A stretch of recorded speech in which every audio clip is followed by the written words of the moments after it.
This video was made possible by the EA Game Changers program.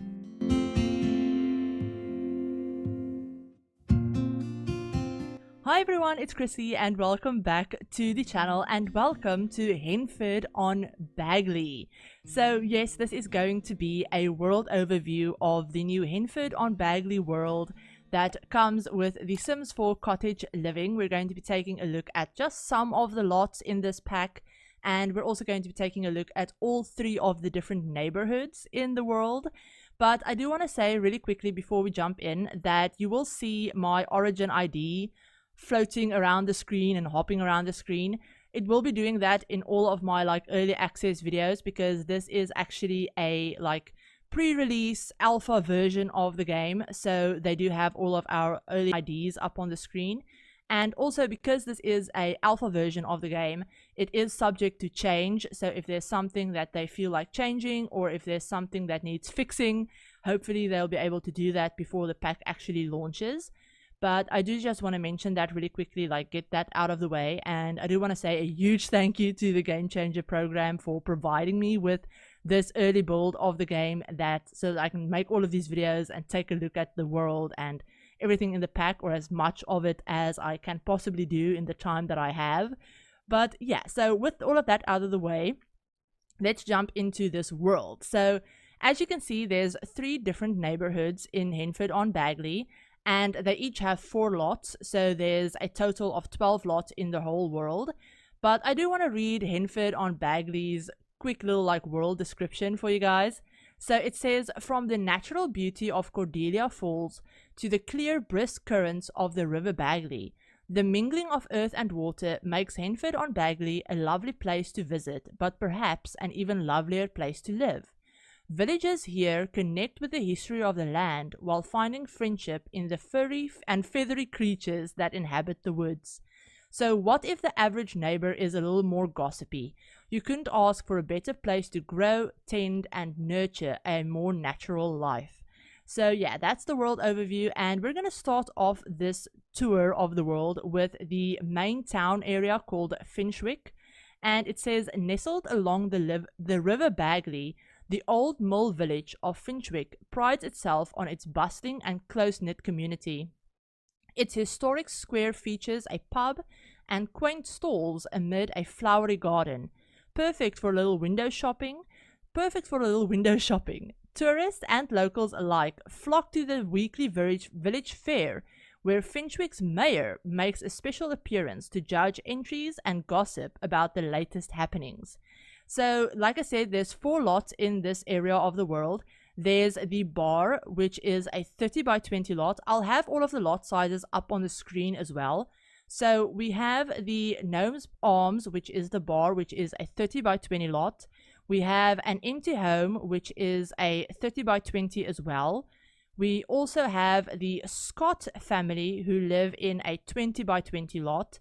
And then we have another empty home, which is a 20 by 15 lot. And I believe all of the lots in this area, at least these 2, are probably, I think, the smallest lots in the whole world, if I'm remembering correctly. But we'll get to the other ones in a little bit as we get to their, neighborhoods. But the Scott family, as you guys can see, are actually one of the, not founding families, but they play a very big role in the town. So it says, as owners of the Gnome's Arms, Finchwick's beloved pub, the Scotts are living the dream. Well, Sarah's dream at least. Simon, a city boy with no more city around, still feels a bit awkward every time he runs into a chicken. Still, he's here to support his wife's dream.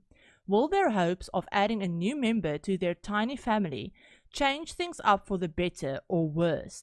So yes, they did actually appear in the trailer of of this pack, and in the lore of the town, they actually own the pub, which is very, very cool. I really like that they tied it into that. And this is also where the Finchwick Fair takes place. To show you guys a little bit more of the neighborhoods, this is actually where the Scott family lives, and I do want to mention that all of the builds, or at least I think most of them, have actually been built by fellow game changers. So the amazing Claire Siobhan, Devin Bumpkin, Harry, and Thomas TV actually built all of the lots in this pack, and you can definitely tell it because all of the lots in this world are really, really nice. I love all of them. But yeah, we have a little tiny cottage over there. We have the Scott home. We have another empty home, like I said, over there. And then we have the pub and the main like town area.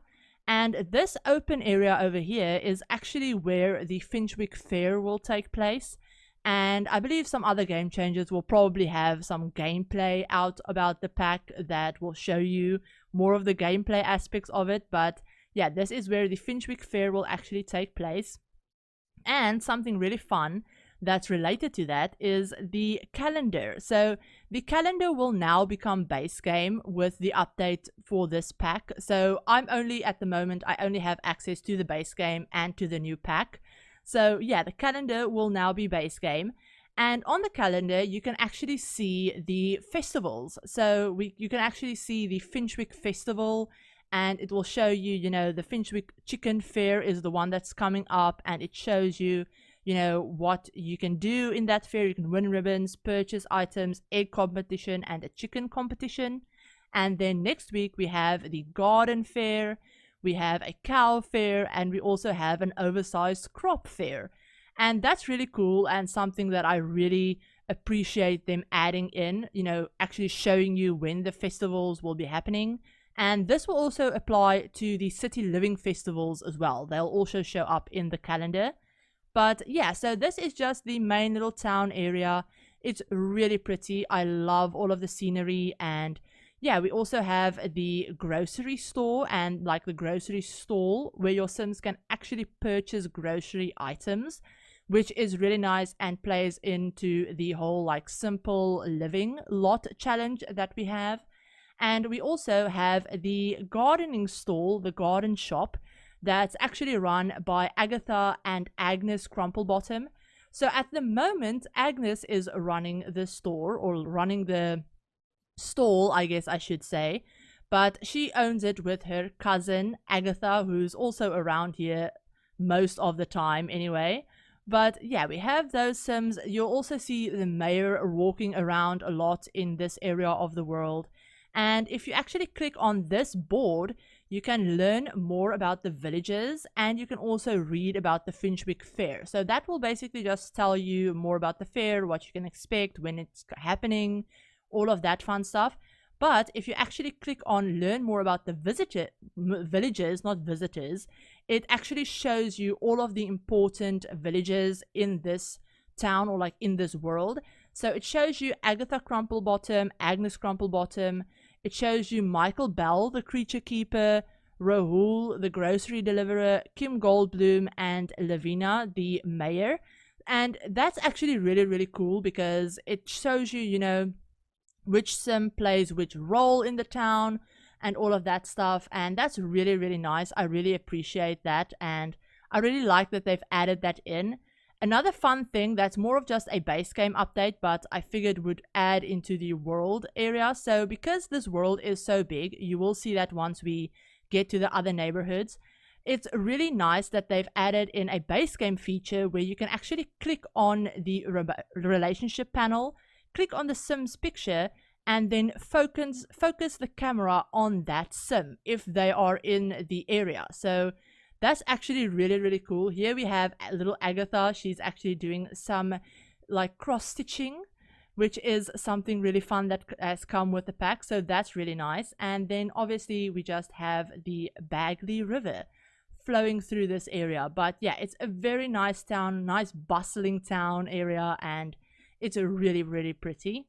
Okay, and back to the world map, we have another 2 neighborhoods to take a look at. So next up, we have Old New Henford, and this neighborhood says an area that boasts rolling hills, lush estates, and a small community garden.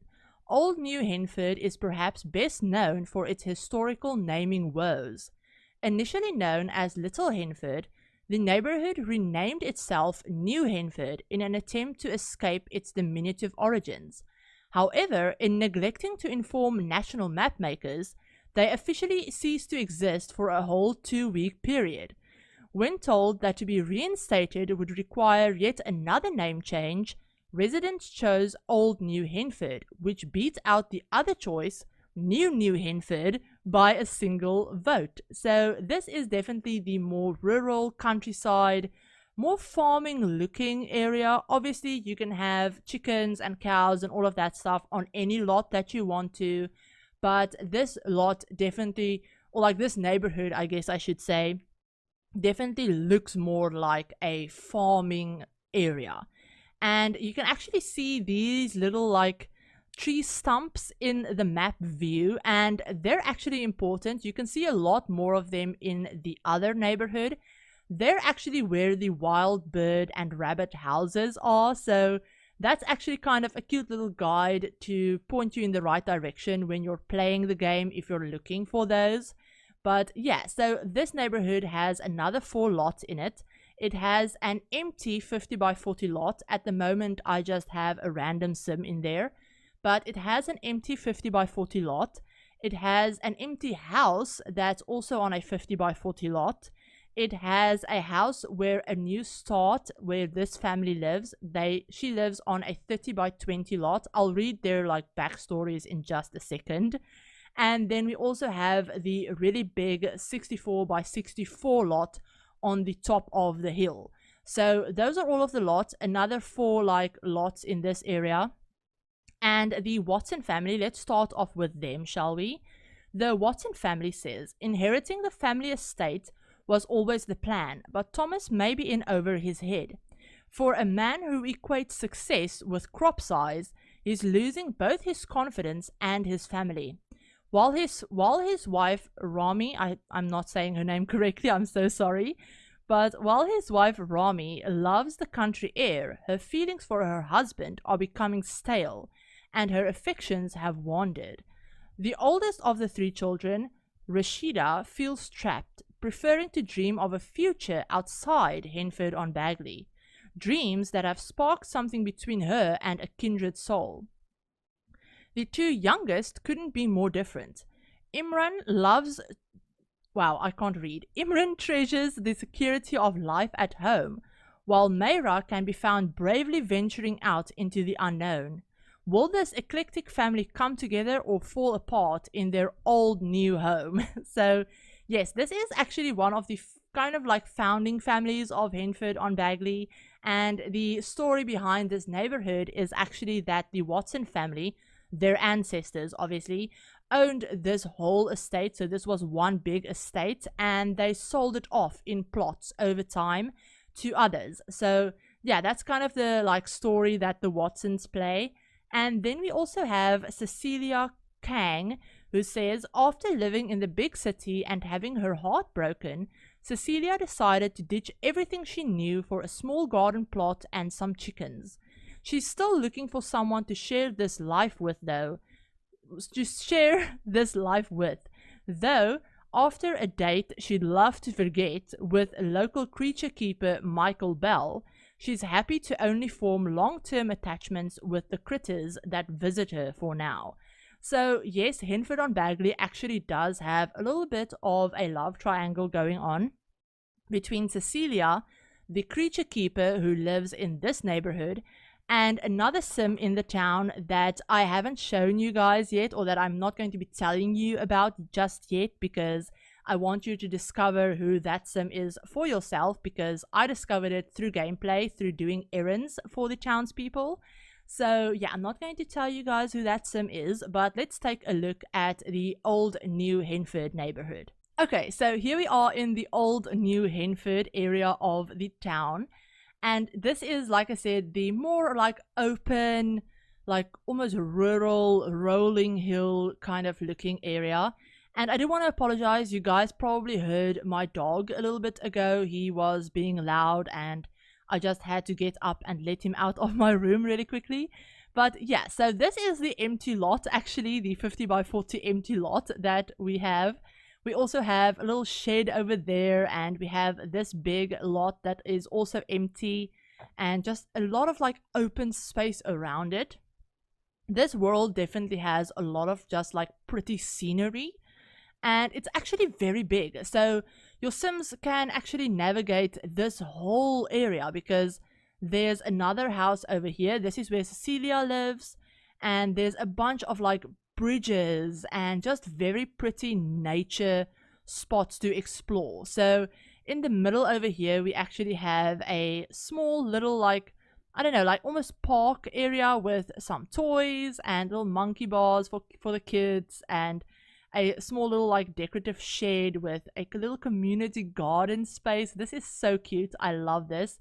There's actually a bunch of like planter pots and like things you can plant stuff in, and also another one of these little community notice board type things.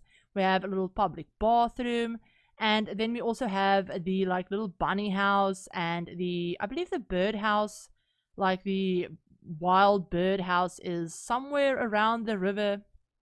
I can't seem to find it right now, but it's hidden somewhere around here. You will just have to find it whenever you play. But yeah, like I said, there's a bunch of open space and bridges, and just, it's a very pretty world. And like I said, it's a very big world actually, like for your Sims to explore and just wander around in. And then obviously we have the Watson house at the top of the hill, the big 64 by 64 lot, and then yeah, just some more scenery. So your Sims can actually like they can't get into that area, but they can get in this whole space. So yeah, it's a very big world. It's a very big world to explore, and I don't know, I love the way it looks. You can also fish in this pond over here, and there's a bunch of grills and stuff all around, and I don't know, it's a very nice looking world, and I don't know, I love it. I can't wait to show you guys all of the builds that I've been working on. I mean, look at this mole over here. Like, not, is it a mole? I think it's a mole. I don't know. It's not a mole or like a water. I don't know what it is, but it has like a little water wheel and everything. And if you play the game, it actually turns, and yeah, there's smoke coming out of it. It looks like it's a very alive world, if that makes sense. So there's a lot going on. There's always people around. There's always like movement and animals walking around, like wild foxes all through this area, and like birds and bunnies, and you know, there's always a lot going on in this world. It feels very alive, and that's something that I really, really enjoy. Okay, moving on to the last neighborhood that I have to show you guys is the Bramblewood. The natural beauty of these woods have long provided a picturesque place for many wild birds, rabbits, and foxes to call home. Whether secreting a small surprise under Sophie the snail, bringing an easel to paint the serene Cordelia Falls, foraging for wild mushrooms, or finding romance among the ruins on the Isle of Volp, any Sim would be transformed by a day in the Bramblewood. So this is definitely the more woodsy, almost magical area, and this is also the area where you will probably find the most wild bunnies and birds around. So yeah, definitely go and check out this neighborhood if you get the pack, but I will give you guys a little tour around it as well. But yeah, we have 4 lots in this as well. We have the Cordelia's Secret Cottage, a 30 by 20 lot, right up at the top of the falls. We have the Moody and Macmillan household, who live on a 40 by 30 lot. We have another like empty house, but this house is actually set up as a rental, so your Sims can actually come and have a vacation in Henford-on-Bagley if they want to. And this is a 30 by 20 lot. And then we have a community park, which is called the Isle of Volp Park, and it's a 50 by 40 natural park. So those are all of the lot sizes, but I do really quickly want to read you guys the lot description for the Isle of Volp Park and the Cordelia Cottage, because they're very interesting. So it says, the Isle of Volp Park, located just across from the ruins on the Isle of Volp, this park is the perfect start for any Bramblewood adventure. Then enjoy a meal at the grill, find or leave a present under Sophie the snail, relax beside the serene Cordelia Falls, explore the ruins, charm the local wildlife, or go foraging for wild mushrooms and berries. The only problem will be doing it all before the sun goes down. So yes, the Isle of Volp actually has a really rich history for the Sims that live here, and that's the island ruins right there in the middle. And that's actually said to be the most romantic spot in Henford-on-Bagley, which is really, really cool. I love the fact that they're kind of bringing in a lot of lore with this pack and tying in a lot of different things to this world, which I really, really enjoy. And like Sophie the snail that they mentioned, that's actually the maze over there in the corner. I will give you guys a better look at it once we get into the neighborhood. But that maze is actually inspired by an actual maze at EA in, I believe, Redwood Shores. On their campus, they actually have a little snail maze like that, so that's really nice. But I did want to read you guys the Cordelia's Secret Cottage description as well. So it says, those willing to make the hike up to Cordelia Falls are rewarded with an enchanting secret. Nestled I can't read. Nestled neatly near the top of the falls and rumored to have once secretly housed young royals on holiday, this small cottage is the perfect hideaway to enjoy nature, fish, and relax. If my name will move out of the way, please. Thank you. The perfect hideaway to enjoy nature, fish, and relax amidst the Bramblewood. So the Cordelia Secret Cottage and the Cordelia's Falls, I believe, actually refer to the Princess Cordelia bust that we have in the base game, and I believe that bust and her whole history is, I believe, tied into Windenburg as well. There's a bunch of different paintings in the game that mention a Princess Cordelia, and it's all very interesting actually. So I will leave, if I remember, I'll leave a link down below to the Sims wiki page that actually talk a lot about the Princess Cordelia and where all of the other places that she's tied into the game.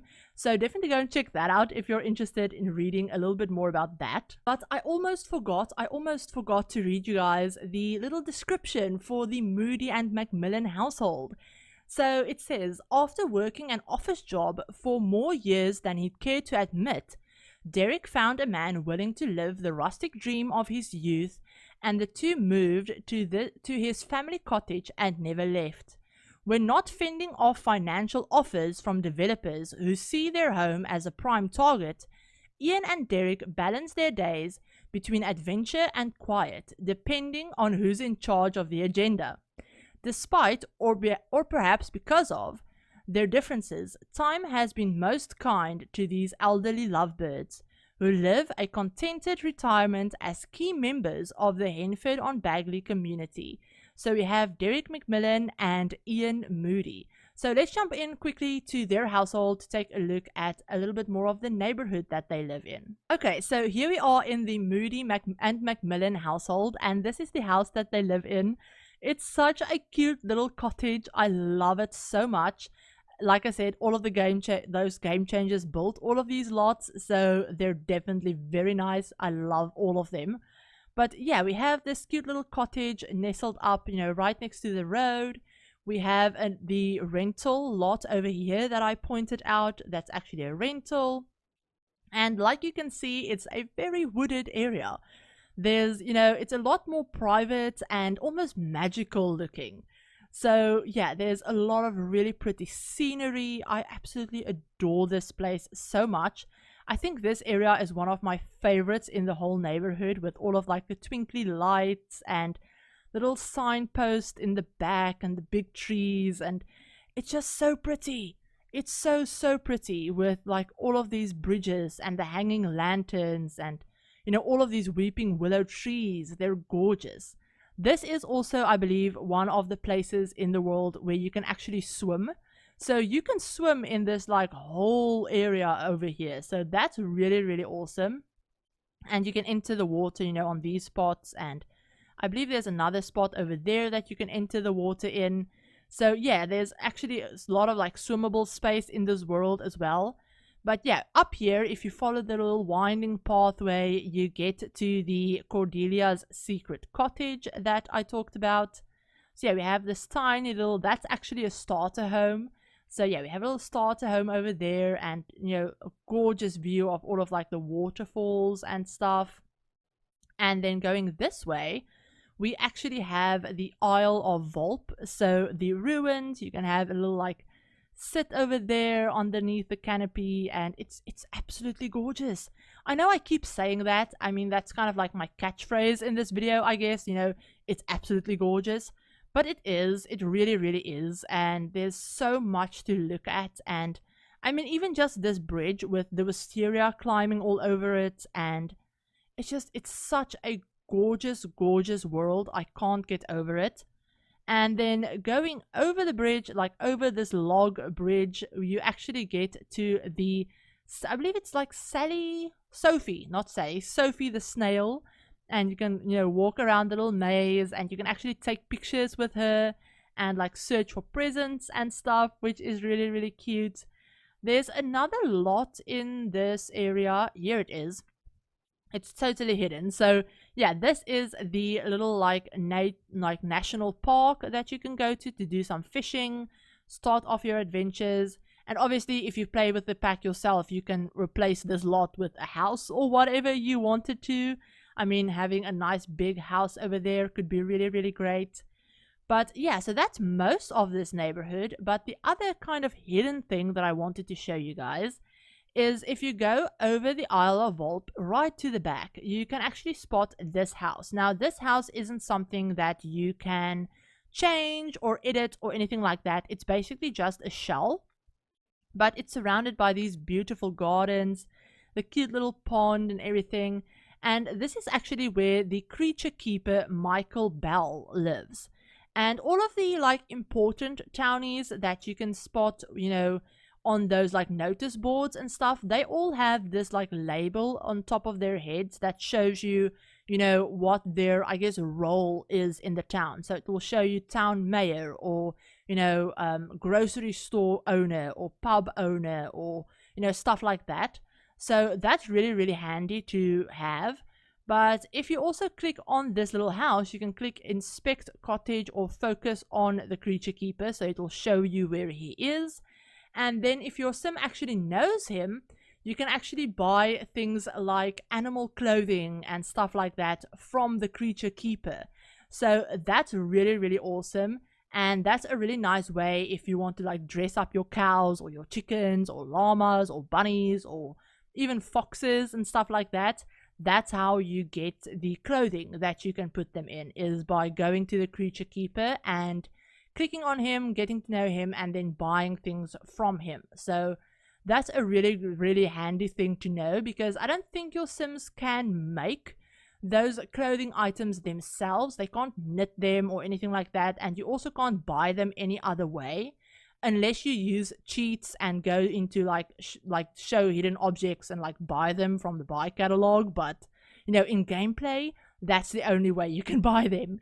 But yeah, that's basically everything I wanted to show you guys. That's the whole world, and I hope you enjoyed this video. I think I'm gonna leave you guys with a view of this gorgeous bridge while I do my outro.